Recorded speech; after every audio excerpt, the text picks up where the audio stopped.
ನಮಸ್ಕಾರ, ನಾನು ಪೃಥ್ವಿರಾಜ್ ಹಾರನಹಳ್ಳಿ. ಅಕ್ರಮ ನಿವಾಸಿಗಳ ಸುರಕ್ಷಿತ ಪ್ರದೇಶ ಆಗಿದೆಯಾ ಬೆಂಗಳೂರು ಅನ್ನುವಂತ ಪ್ರಶ್ನೆ ಎದ್ದಿದೆ. ಸುರಕ್ಷಿತ ಪ್ರದೇಶ ಅಂತ ಬಂದಂತವರಿಗೆ ಕಾಕಿ ಶಾಕ್ ಕೊಟ್ಟಿದೆ. ಅಕ್ರಮ ನಿವಾಸಿಗಳನ್ನ ಪತ್ತೆ ಹಚ್ಚಿ ಗಡಿಪಾರು ಮಾಡಿದ್ದಾರೆ ಪೊಲೀಸರು. ಸಾಕಷ್ಟು ಜನ ಅಕ್ರಮವಾಗಿ ಇಲ್ಲಿ ನೆಲೆಸಿದ್ರು, ನಿವಾಸಿಗಳಾಗಿದ್ರು. ಅವರನ್ನು ಪತ್ತೆ ಹಚ್ಚಿ ಗಡಿಪಾರು ಮಾಡಲಾಗ್ತಾ ಇದೆ. ವೀಸಾ ಅವಧಿ ಮುಗಿದರೂ ಕೂಡ ಬೆಂಗಳೂರಲ್ಲೇ ಉಳ್ಕೊಂಡ್ಬಿಟ್ಟಿದ್ರು.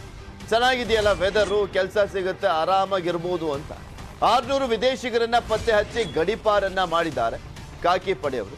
ಹೆಣ್ಣೂರು ಬಾಣಸವಾಡಿಯಲ್ಲಿ ಹೆಚ್ಚಿತ್ತು ವಿದೇಶಿಗರ ಸಂಖ್ಯೆ.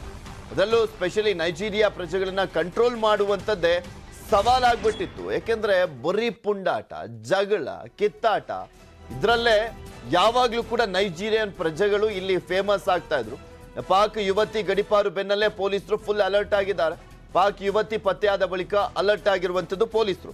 ಇದ್ರ ಬಗ್ಗೆ ಇನ್ನಷ್ಟು ಮಾಹಿತಿಯನ್ನ ನೀಡ್ತಾರೆ ನಮ್ಮ ಪ್ರತಿನಿಧಿ ಮುನಿರಾಜು. ನಮ್ಮ ಜೊತೆ ನೇರ ಸಂಪರ್ಕದಲ್ಲಿ ಜಾಯಿನ್ ಆಗ್ತಾ ಇದ್ದಾರೆ.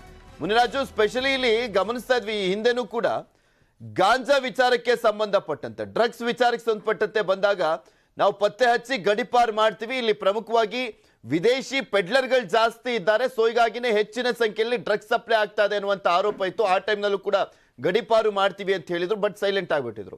ಈಗ ಹೆಚ್ಚು ಕಮ್ಮಿ ಒಂದು 600 ಜನರನ್ನ ಗಡಿಪಾರು ಮಾಡಲಾಗ್ತದೆ. ಗಡಿಪಾರು ಅಂದ್ರೆ ಎಲ್ಲಿಗೆ, ಯಾವ ದೇಶದವರು ಹೆಚ್ಚಿನ ಸಂಖ್ಯೆಯಲ್ಲಿ ಇದರಲ್ಲಿದ್ರು, ಇನ್ನು ಎಷ್ಟು ಜನ ಇದ್ದಾರೆ ಅನ್ನುವಂಥದ್ರ ಬಗ್ಗೆ ಪೊಲೀಸರಿಗೆ ಮಾಹಿತಿ ಇದೆ.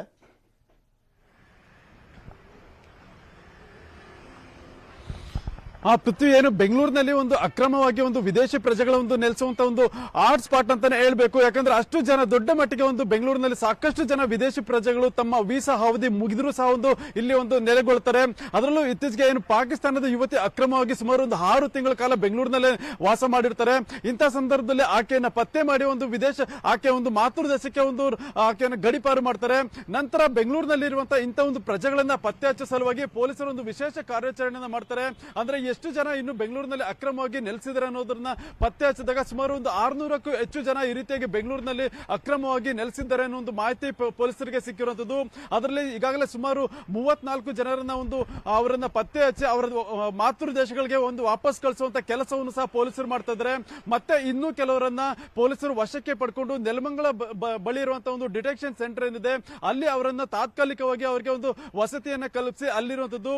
ನಂತರ ಅವರ ಒಂದು ಕಾನೂನು ಪ್ರಕ್ರಿಯೆ ಏನಿದೆ ಆ ಒಂದು ಪ್ರಕ್ರಿಯೆಗಳನ್ನ ಮುಗಿಸಿ ನಂತರ ಅವರ ಒಂದು ರಾಜತಾಂತ್ರಿಕ ಒಂದು ಅಧಿಕಾರಿಗಳ ಜೊತೆ ಚರ್ಚೆ ನಡೆಸಿ ಅವರನ್ನು ಸಹ ಒಂದು ವಾಪಸ್ ಕಳಿಸುವಂತ ಕೆಲಸವನ್ನ ಮಾಡ್ತಾರೆ.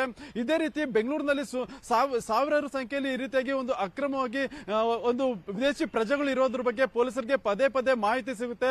ಪ್ರತಿ ವರ್ಷವೂ ಸಹ ಇಂಥ ಒಂದು ಏನು ಅಕ್ರಮ ನಿವಾಸಿಗಳ ಬಗ್ಗೆ ಒಂದು ಮಾಹಿತಿಗಳನ್ನು ಕಲೆಕ್ಟ್ ಮಾಡಿ ಅವರನ್ನ ಡಿಪೋರ್ಟ್ ಮಾಡೋ ಬಗ್ಗೆ ಸಾಕಷ್ಟು ಚರ್ಚೆ ಮಾಡ್ತಾರೆ, ಮತ್ತೆ ತನಿಖೆ ಕೈಗೊಳ್ತಾರೆ.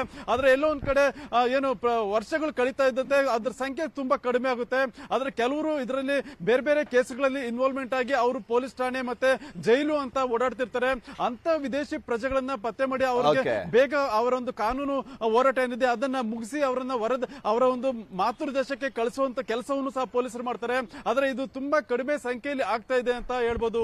ಪೃಥ್ವಿ, ಓಕೆ, ಥ್ಯಾಂಕ್ ಯು ಮುನಿರಾಜು ನಿಮ್ಮೆಲ್ಲ ಮಾಹಿತಿಗಾಗಿ.